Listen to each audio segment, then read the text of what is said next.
Welcome to a special edition of City Pulse Newsmakers. Recently, a committee of community leaders and myself sat down with candidates for mayor and city council who will be on the general election ballot in Lansing on November 5th. This is one of 4 programs in which we are presenting those interviews. In this program, we are interviewing the 2nd Ward incumbent on City Council, Tina Houghton. She is opposed by Charles Hoffmeyer, who declined to be interviewed. Houghton has the support of Lansing Mayor Virg Bernero, the UAW, and the Lansing Regional Chamber of Commerce.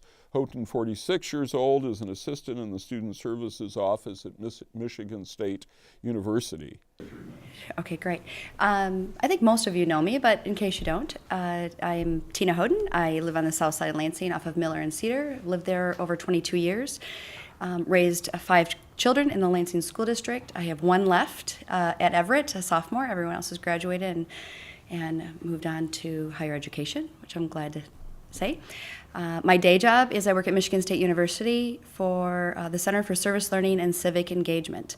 We like long titles out there. Maybe it makes us feel more important, I'm not sure. But we place MSU volunteers plus some non-MSU volunteers in the community, in the East Lansing and Lansing area for the most part, but we do the Tri-County area. So civic engagement is kind of what I do and who I'm about. I have done a lot of PTA board positions. I've done boosters, and a lot of what I like to do is collaborate neighbors together, neighborhood watch, neighborhood cleanups, being able to be a catalyst for my neighbors to be able to connect with the city employees and the departments that they need help with and how to resolve their issues is the main focus of why I do what I do. Ron, I am assuming you support the other candidates on this lake. Okay. Yes, I do. How would things change at City Council if Brian Jeffries were defeated? Well, I only know Judy from the conversations we've had in the last 6 months, but she and I seem to be on the same page as far as how we think, how we operate. I believe a lot of it's as simplistic as this, is looking at a glass half empty or half full. I know that seems a little odd, but what I know of Judy and my colleagues that I've already worked with is that we look at a problem or a new company coming in as a good thing. We don't want to be negative at the beginning. It's not like, oh no, we can't do that. Oh no, this isn't going to be good. It's no, if there's a problem down the way, how are we going to solve it, and who do we need to get on board to do that? And I think that's a lot of what's going to happen when Brian Jeffries is defeated. I think even though sometimes he brings up some good points and maybe being the devil's advocate, but it's more of a blocker than anything. And whether it's wasting time or I feel, and I hate to choose sides, but there is sides on council and we all know it, whether we want to admit it or not. A lot of it is nonsense requests, minutia details that as a policymaker, we don't need to. Sorry, oh, you forgot. I'm like I'm being quacked at again. That was Brian calling.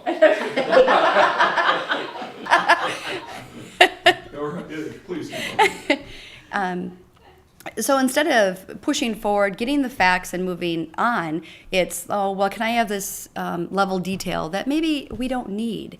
And like I said, as policymakers, we are not the accountants. We have directors and we have department heads that are in place for a reason. And their expertise is what I rely on. Not necessarily do I not go outside of the city and ask other people, but I truly believe that our department heads and the people at LEAP and people that do economic development for a living and have done really well and even have received awards isn't where I need to spend my time. And I think we'll be able to, and it's not pushing things through, it's just getting the facts, getting what we need, and being able to make our decisions and move things along and relatively quickly. Tina, when you look at, from your perspective, what do you think the biggest issue facing your ward, and then the biggest issue facing the city? Okay. Or the thing that you would make a priority in a second term? Okay. For the 2nd ward, my ward's a lot different than at least the 1st and the 4th. We are not urban core. We are not downtown. We sprawled for a reason, and that's why we're there. We have our larger lots. We like being left alone. We like our river trails. It's a different atmosphere out there, and I enjoy that atmosphere, obviously. But the two major corridors, the Pennsylvania and the Cedar corridor, are where I really want to focus. The beautification, the empty storefronts, with this form-based coding that's coming on board with how they're doing zoning. I'm really excited about it because I think it might change the look of Cedar Street. A lot of the buildings are mixed-matched. A lot of signage are mixed-matched. There's big box stores down there where they have huge parking lots before you even get to the store. So more walkable, bikeable with the new path that's coming through. There's some good things that are going to happen down the south end. I just need to, love to do is a Cedar Street corridor. I've talked with CJ from Delhi. He's on board.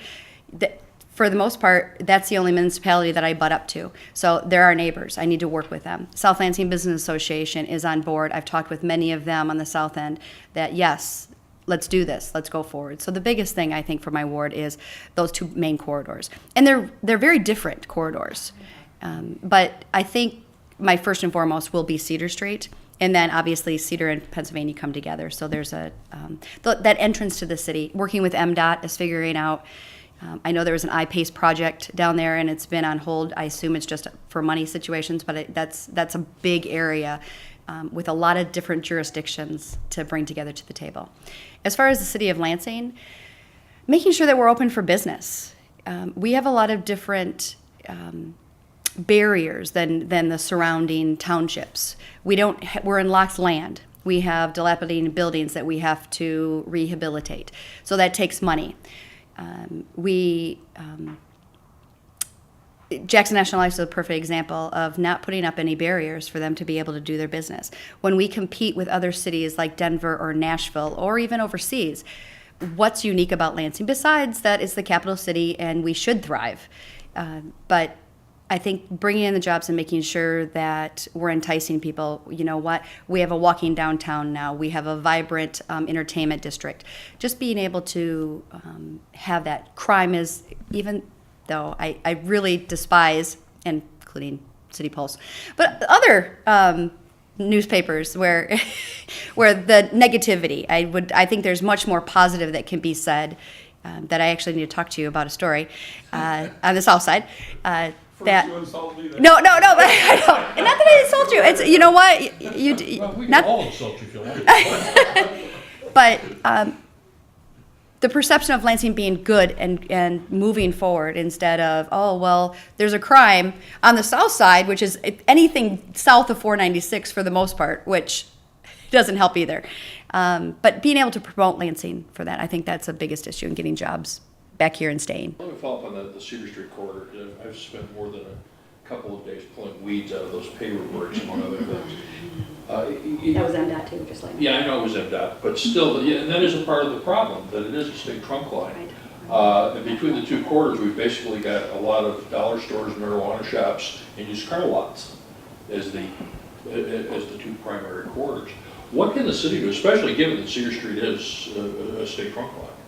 Well, what I've been told is, MDOT pretty much does what they want to do, and then we're left with whatever that is. So trying to figure out, as far as those pavers, which Linda and I have sat picking out weeds and dirt and many other cigarette butts and things that you don't want to pick up off the cedars.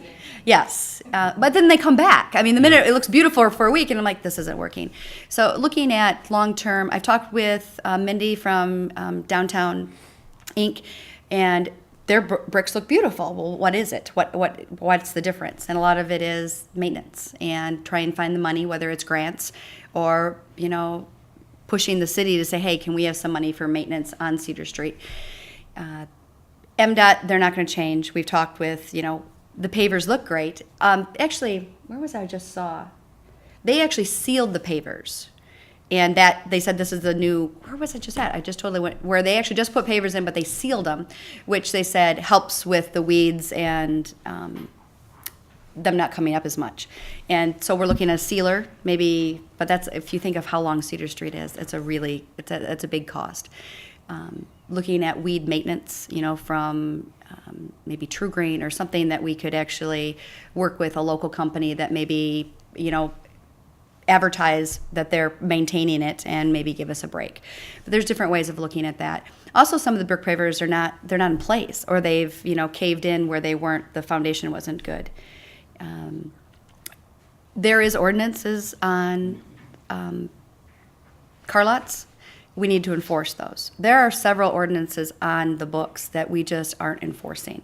And that's one thing that I want to work on. I've talked with so many people about used cars lots. It's unbelievable. And that they are overcrowded and they're not kept up, or there's oil spills, or it's a major issue, especially for Cedar Street. And it seems like that's the deal of the day is if you can't do anything else, if you're unemployed, sell cars. It seems to be the easiest thing that someone can do. Another problem we have is the people that are selling cars, they're maybe at an oil change lot where the oil change does not have a license to sell cars, but they're just using their lot.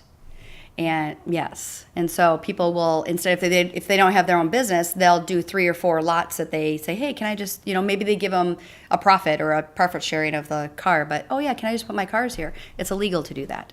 So we need to enforce those things. Bill? Morning, Tina. Good morning. I know, you've been here a while, haven't you? I'm checking. Okay. We've been asking the question about the Riverview Church proposal going into Rio Town.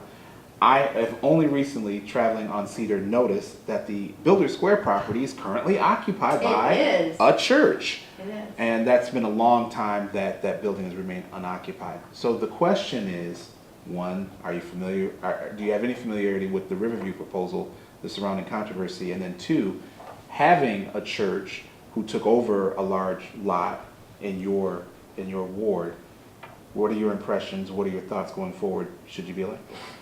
Well, the church that is on Cedar Street in the Builders, as my daughter used to say, Builders Box, and she was 2 years old.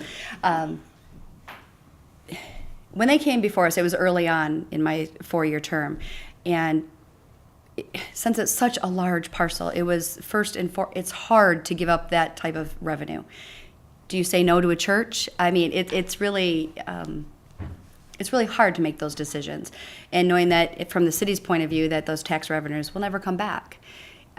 They promised when we had many talks. I went in their building. I talked with the pastor, the associate pastor. They came in front of us many times. And they assured us that there was going to be a big outreach. Children, adolescents. I have not seen that thus far. Now I know, because I had went in their building there was a lot of renovation in the inside. I know that on Sunday afternoons, the lot is pretty full, which is not a bad thing for whatever reason. We also were concerned, there's a adult video in front of it and what do you want to call it? When you read cards, what's the word I'm looking for? Tarot. There's also tarot right there too. You're sending your salvation in the same location. Exactly, absolutely. That's one-stop shopping. And there's an oil change on the other side. We were afraid that maybe they would push them out. Not saying that that's exactly what I want in my ward, but I also don't want business owners being pushed out by something that we've done. It's not been pushed out. Both of them are still there, whether I want them there or not. We haven't had, I've tried to make a couple contacts with them recently and no avail. I'm not sure, I don't think they feel a need at the moment.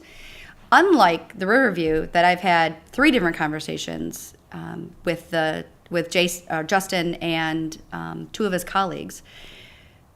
They have a plan in place to the T. Now, again, being Rio Town that is just starting to build back up, prime location for economic development, and a church is coming in. They've really come a long way. They've done their homework. They've met with the commercial people already there. They have their blessing. They've talked with Rio Town Development Association. They've done homework. And they're young. They're very passionate about what they're doing. And they've won my vote. They've really done a good job in what they've come through. And I never thought of a church being a catalyst to economic development, but they've put it in such a way that I think they're going to bring in some people. They've already talked about the parking and how they're going to work with the other businesses because they thought, well, there's limited parking down there. How are we going to maneuver all this? How are we going to work? They've already made adjustments and agreements with different organizations down there. So my first reaction is, I don't want to take that away from the taxpayers and the redevelopment of that. But having a church down there where there's resources and there's activities many different times throughout the week, I think is going to be a good thing. You're going to have a catering piece, though. Will that piece be tax-paying? Well, I assume you would get. That's a good question to bring up. That's an excellent question to bring up. We were a little concerned because they're talking about a liquor license too in the catering business. And when you think of church but I also am a recovering Catholic, so I totally understand that drinking and church go together sometimes. Go ahead and say it. I know it is. Good Catholics, I know. There is an issue that's swirling around just below the surface, although I think it'll be on the surface when City Pulse comes out Wednesday, which is concern among gay and gay-friendly people that the church is not welcoming. And indeed, it says on its website that they offer counseling for, quote, those struggling with same-sex attractions. Some people have said that basically it's pray away the gay. Would that influence you if that's true? Well, I've talked with Justin a little bit about this and how they feel about non-heterosexuals. And it's the same with the Catholics. I'm hoping the Catholics now with the new Pope may have a little different take on some things. But when you interpret the Bible the way some do, is that, you shouldn't lie down with your brother. I don't see them as non-welcoming. I have probably at least 9 friends that actually attend the church out in Holt, and they've been very happy. And actually one of them has really helped a young lady that needed some help. If they're going to be against heterosexual or non-heterosexuals, then I have a big issue with that. I don't think that any church, anyone, anywhere should turn someone away, regardless of their background or their sexual orientation. I have not seen, and maybe you have more information that I'll find out when the City Pulse comes out, that I don't see any concrete evidence that is true. I'm not aware that they turn anyone away for that purpose. I do think the comparison to the Catholic Church, which may be changing, is apt, which is their attitude, Riverview's attitude apparently is hate the sin, love the sinner.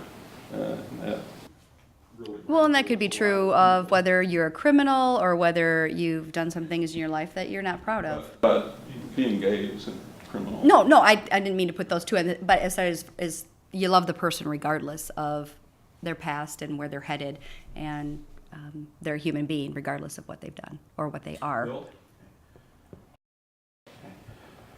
You've pushed 5 through the Lansing School District. Congratulations. I am a proud graduate of Lansing School District. Tell me about 4 years from now. Where's the City Council and the Lansing School District going to be in their relationship? I don't understand, when I first came on council, why we don't work more closely together. And I understand that our boards and our commissions work differently. I mean, the mayor being the mayor, and then we have the council, which represent, and then their board, which their school board and their superintendent, the relationships are a little bit different. T.C. Wallace was and actually, I just went blank on the person before. Sharon Banks. Much different personalities than the person in the superintendent position now. Yvonne is an academic. She has done a lot of outreach and engagement. I feel that she's much more open to ideas. It's not going to be overnight that this Lansing School District is going to turn around. It's taken a long time. They've lost a lot of students and a lot of families. Without good schools, we don't have a thriving city. Without a good city, we don't have thriving schools. They go hand in hand. people want to move into a city where the good education is going to happen. School of choice, I think, was a really bad influence on Lansing schools. I think that a lot of people are able to just have one bad experience and go, oh, okay, I'm just going to go somewhere else, instead of actually fighting through it, working through it. Working at Michigan State, talking with someone new, and they'll go, oh, so where do you live? Where do your kids go to school? Lansing. You should see the looks I get on my face. Like, what? You send your kids where? It's not bad at all. And what you put into it and what the values you put in your kids are going to help the school district. And if we can just keep good families in Lansing. The Lansing Promise, when we talk about the casino, which I'm still hoping for and praying that that's going to go through, that will be a huge influence of Lansing schools, that we can actually provide a 4-year college education to a Lansing school. That will be great. And if the dilapidated buildings, the school buildings that are closing or have already closed, if we can repurpose them to help with the city and to help with the school district, that's an area we can work together on. We've also talked about, partnering with the school district as far as an IT person, our IT departments. There's a lot of room for growth, I believe, and I would like to be part of that in the next 4 years. Hi, Tina. You talk about the second war crime, and you and I are familiar with our neighborhood association and the issues. In the next 4 years, what would you be able to do to help get things better, to make it more safer, people reassured they want to live there and not move out? What would you do to help that? Well, a couple things is, one, you guys are already doing it. Having a thriving neighborhood watch or neighborhood organization really helps the city. We've talked about 3200 South Washington, which I'm having a really big issue with HUD in general. A lot of the senior citizens' homes that are now inviting or allowing lower income people into those buildings. I actually just met with Cedar Place earlier this week, and it's a really tough situation. And I have a meeting with the city attorney and code compliance, based off our last meeting, and we're going to get to the bottom of this. 3200 since I've been in office. Is that homes in It's actually Washington? right. South Washington, yeah. Correct. Right. And that's just one of them in the city. There's a lot of them that are they're going downhill fast, and there's drugs and there's things that should not be happening in there, and people are feeling threatened. And meeting with them to see if we get nuisance landlord, these repetitive people that get tickets or they have the cops called out to them, or not doing right by their citizens or by the neighbors. How can we say, you know what, enough is enough? And not just, and it seems even with, we have LeGrand and Walton, that there's 3 complexes there that they just do enough to get up under the radar just long enough. So we divert our efforts somewhere else that's a higher need, and then they go right back to it. It's horrible. And so I dedicate myself to getting those taken care of. And how have the non-seniors gotten into elderly housing? HUD's changed their regulations. Really? Yes. And they kind of did it, I think, without people knowing. Yeah. And HUD, not being the city, even though people think that we regulate that, we don't. But there has to be some cooperation, because even in Cedar Place, there's 248 people or family or units in there. That's a neighborhood in itself. And so even though it's just one building, these are people that are being affected, and they're being scared, and then they get threatened saying, and they're so close in proximity that if a cop comes to your door, then you're considered the narc. Those seniors housing units being underutilized, and therefore they let them in? Or just a flip of the rule? I don't know, but that's a good question to find out. I just know that it is happening. Yes. While we're talking about HUD, sitting in the middle of downtown is Oliver Tower, which is the 8-story building where the Lansing Housing Commission used to have its offices. They have moved out. Very soon the building will be boarded up. I am told that what is delaying anything happening with that building is the city council. That in terms, they're wanting to sell the Housing Commission is wanting to sell the building. The council needs to approve it. I'm wondering if it came before you, what your feeling would be. May it be sold, and then where would the proceeds go? It would be over $1 million. Well, actually, if I'm correct, I think HUD gets a portion of that money back. I'm not aware that we're holding it up, and it hasn't been in front of me yet, so maybe that's one of the barriers of some of the members on council, that it has not come to our floor yet.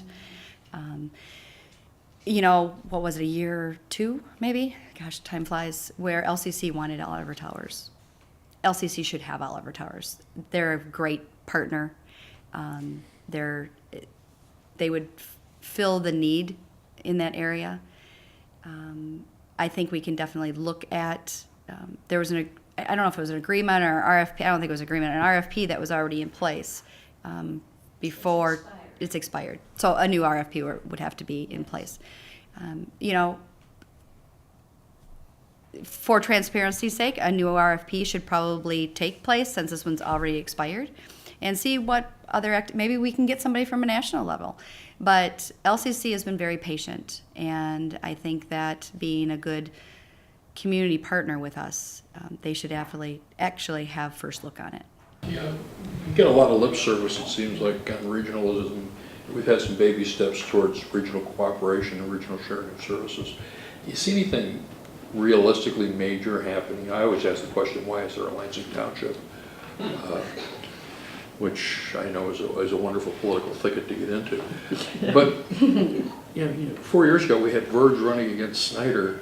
They're both for it, and yet it seems like we can only take baby steps. Well, one is we have a very aggressive mayor that I think doesn't always put his best foot forward when talking with certain people that don't want to just embrace us.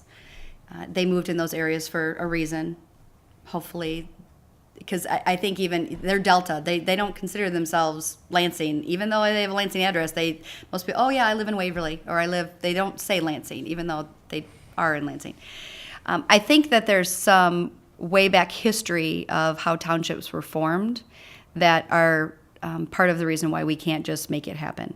I don't know those intricacies, but since I think, and I believe that we might be the one or very few of those, I don't know if it's not a regulation, I don't know if it's an ordinance, I'm not sure exactly, resolution or what happened, that it's not easy for us just to say, can we just be one? I know Verge, and I know that the colleagues that I'm working with want regionalism, and this hole in the donut isn't working, that, you know, you prosper all the way around the city and the city capital, but we don't put the money into a solid foundation within the city.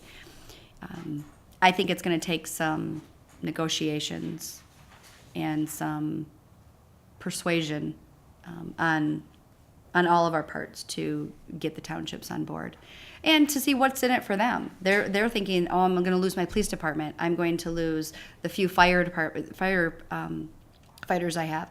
It's like you're taking away their baby. It's like, why am I being outsourced, or why am I being fostered out to someone else? So I think some massaging and some negotiation, just saying, you know what, you really shouldn't exist, and come with us. So I think there just needs to be some works around that, and then also the legalities of how that happens, I think, needs to.